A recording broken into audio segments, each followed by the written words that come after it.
Hello everybody, welcome to our YouTube channel the classroom. आज हम लोग इस वीडियो में क्लास 9th के चैप्टर नंबर सिस्टम की एक्सरसाइज 1.3 सॉल्व करने वाले हैं। यह वीडियो बहुत मज़ेदार होने वाली है क्योंकि हम इस एक्सरसाइज को बिल्कुल आसान तरीके से समझेंगे ताकि आपको सारे क्वेश्चन अच्छे से समझ आएँ और एग्ज़ाम टाइम पे आपको इस एक्सरसाइज से रिलेटेड कोई भी क्वेश्चंस करने में बिल्कुल भी दिक्कत ना आए। तो चलिए वीडियो स्टार्ट करते हैं। एक्सरसाइज 1.3 का क्वेश्चन नंबर 1 है हमारा, write the following in decimal form and say what kind of decimal expansion each has. तो इस क्वेश्चन हमसे कहा जा रहा है कि हमको जो रेशनल नंबर दिया हुआ है उसको हम लोग को डेसिमल फॉर्म में कन्वर्ट करना है। डेसिमल फॉर्म में कन्वर्ट होने के बाद हमको बताना है कि जो डेसिमल फॉर्म का डेसिमल एक्सपेंशन है वो हमारा किस तरह का है, what kind of decimal expansion each has. तो डेसिमल एक्सपेंशन कितने तरह के होते हैं? डेसिमल एक्सपेंशन 4 तरह के होते हैं। कौन कौन से? यहाँ देख लेते हैं। टर्मिनेटिंग, सबसे पहले तो टर्मिनेटिंग होता है, एक नॉन टर्मिनेटिंग होता है,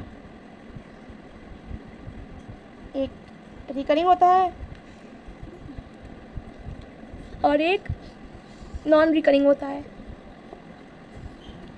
टर्मिनेटिंग क्या होता है, नॉन टर्मिनेटिंग क्या होता है, रिकरिंग क्या होता है, नॉन रिकरिंग क्या होता है। टर्मिनेटिंग का मतलब ही होता है टर्मिनेट, मतलब जो ख़त्म हो जाए, तो वो डेसिमल एक्सपेंशन जो ख़त्म हो जाए। जैसे कि अब एग्जांपल ले लें तो 0.4 ले लो, 0.49 ले लो, 0.48 ले लो, कुछ भी मतलब जो ख़त्म हो जाए वो टर्मिनेटिंग होता है। अब नॉन टर्मिनेटिंग क्या होता है? जो ख़त्म ना हो, वो बढ़ता जाए, एकदम फिनिश ही ना हो। तो जैसे अब हम लोग ले लें 0.429126 ऐसे करके चलता जाए तो हमारा नॉन टर्मिनेटिंग में आ जाता है। अब रिकरिंग और नॉन रिकरिंग की बात करें तो रिकरिंग क्या होता है? रिकरिंग का मतलब होता है रिपीट करता जा रहा है। हम लोग बार पढ़ते हैं ना, 0.9 के ऊपर बार, तो इसका मतलब होता है वो 9 क्या हो रहा है, रिपीट होता जा रहा है। नॉन टर्मिनेटिंग है, ख़त्म नहीं हो रहा है, नॉन टर्मिनेटिंग होता है रिकरिंग, लेकिन साथ में ही उसका नंबर जो है वो सेम ही रिपीट होता जाता है, तो वो होता है हमारा रिकरिंग। अब नॉन रिकरिंग जो होता है वो भी हमारा नॉन टर्मिनेटिंग ही होता है, लेकिन उसमें क्या होता है, नंबर रिपीट करता नहीं है। जैसे 0.8492121 मतलब ऐसे करके रिपीट करता जाएगा, 4 ऐसे करके नंबर रिपीट करता जाएगा। किसी पर्टिकुलर कोई नंबर, स्पेसिफिक नंबर नहीं होगा जो रिपीट कर रहा होगा। तो ये होता है हमारा नॉन रिकरिंग। तो हम टर्मिनेटिंग समझ रहे हैं, जो मतलब खत्म हो जाए, नॉन टर्मिनेटिंग जो खत्म ना हो। अब नॉन टर्मिनेटिंग हमारे 2 तरह के होते हैं, एक रिकरिंग होता है, एक नॉन रिकरिंग होता है। अब रिकरिंग क्या होता है हमारा? जो रिकरिंग में होता है वो हमारा नंबर रिपीट होता जाता है, और नॉन रिकरिंग में होता है हमारा नंबर रिपीट नहीं हो रहा होता है और ख़त्म नहीं होता मगर रिपीट भी नहीं होता। तब क्वेश्चन कंटिन्यू करते हैं। 36/100 को हम लोग कैसे लिख सकते हैं डेसिमल फॉर्म में? तो हम लोग 36/100 को 0.36 लिखेंगे। अब 0.36 जो है हमारा वो क्या है? 0.36 हमारा ख़त्म हो जा रहा है, तो हमारा ये टर्मिनेटिंग है। टर्मिनेटिंग के साथ यहाँ पे नंबर रिपीट नहीं हो रहा है, तो ये नॉन रिकरिंग भी है। आप 1/11 को डेसिमल फॉर्म में कन्वर्ट करेंगे तो ये आ जाएगा हमारा 0.0909, मतलब ऐसे करके 0.0909 करके रिपीट करता जाएगा।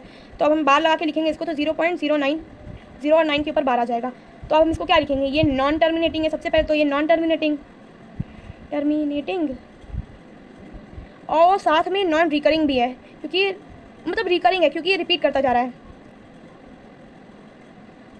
अब अगला देखें तो 4 होल 1/8 को हम लोग रेशनल नंबर में लिखें तो क्या आ जाएगा? 38/8। कैसे? 38 कह रहे, 33/8। 8 4 32 31 33 हो जाएगा। 30 + 1 30 मतलब 32 + 1 33 हो जाएगा। आप इसको हम लोग डेसिमल फॉर्म में लिखेंगे तो क्या हो जाएगा? 4.125। ये भी हमारा फिनिश हो जा रहा है, तो ये हमारा हो जाएगा टर्मिनेटिंग,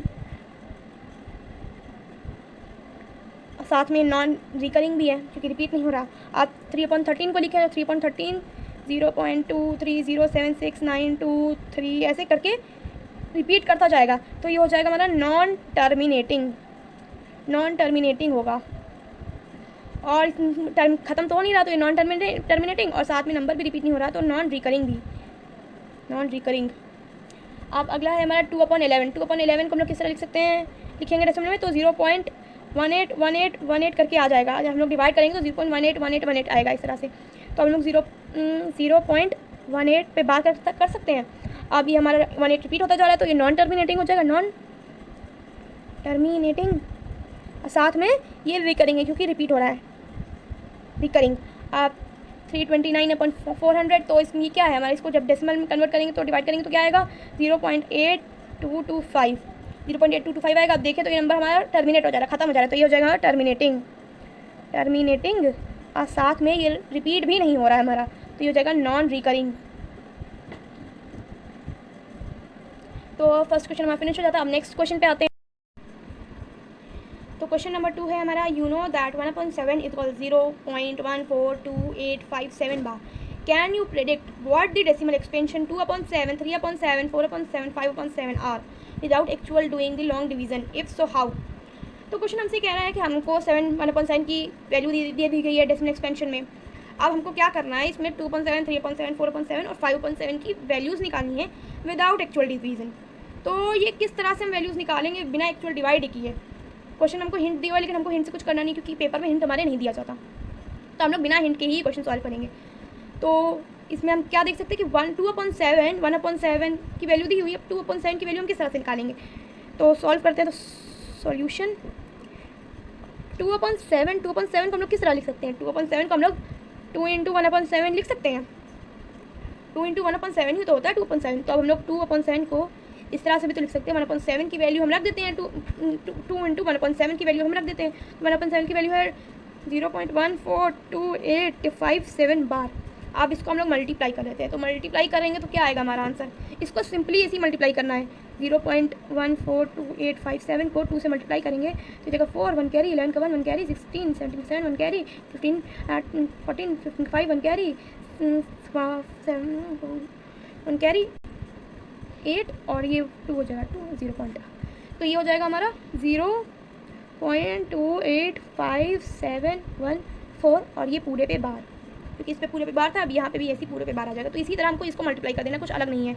अब इसी तरह हम 3/7 की वैल्यू निकालें तो 3/7 को भी हम लोग 3/3 × 1/7 लिख सकते हैं। अब इसको भी हम लोग सेम इसी तरह से कर लेते हैं। 3 × 1/7 की वैल्यू रख लेते हैं, तो 0.142857 बार। अब इसको मल्टीप्लाई करें तो हमारा ये आ जाएगा 0.428571। ये आप लोग मल्टीप्लाई कर लीजिएगा। इसी तरह मल्टीप्लाई होगी, ये आंसर ऐसे ही आंसर आएगा, ये आंसर। अब इसी तरह हम लोग को 2/7 की वैल्यू निकल गई, 3/7 की निकल गई है, 4/7 की निकल गई है। निकालते हैं तो 4/7 की भी ऐसे निकालेंगे। 4/7 इज इक्वल 4 × 1/7 की वैल्यू रख लेते हैं, तो 0.1428857 बार। अब इसको मल्टीप्लाई करें तो ये आएगा हमारा 0.571428। हाँ, और इसके ऊपर बार इसी तरह। अब 5/7 की निकालें। 5/7 की तो 5 × 1/7, 5 × 1/7 क्या हो जाएगा हमारा 5 × 0.142857, ये पूरे पे बार। अब इसको मल्टीप्लाई करेंगे तो हमारा आएगा 0.714285। तो ये हमारा आ जाएगा 5/7 की वैल्यू। अब 6/7 की वैल्यू निकालें तो 6/7 को भी हम लोग इसी तरह लिख लेंगे, 6 × 1/7। अब 6 × 1/7 की वैल्यू है हमारी 0.142857 और इसको मल्टीप्लाई करके आएगा हमारा आंसर 0.857142। तो इसी तरह से हमने पांचों वैल्यूज़ निकाली, 2/7 की भी निकाली, 3/7 की, 4/7 की, 5/7 की और 6/7 की, सबकी वैल्यूज़ हमारी निकल गई। तो हमको क्या इसमें एक्चुअल डिवीज़न करना पड़ा? नहीं करना पड़ा। हमने इसी तरह ऐसी मल्टीप्लाई करके हमने इसका आंसर निकाल लिया, सारी वैल्यूज़ निकाली। तो ये हमारा आंसर आ गया, बिना हम लोगों ने डिवाइड किए इसका आंसर निकाल लिया। तो अब हम अगले क्वेश्चन पर जाते हैं, क्वेश्चन नंबर 3 पर।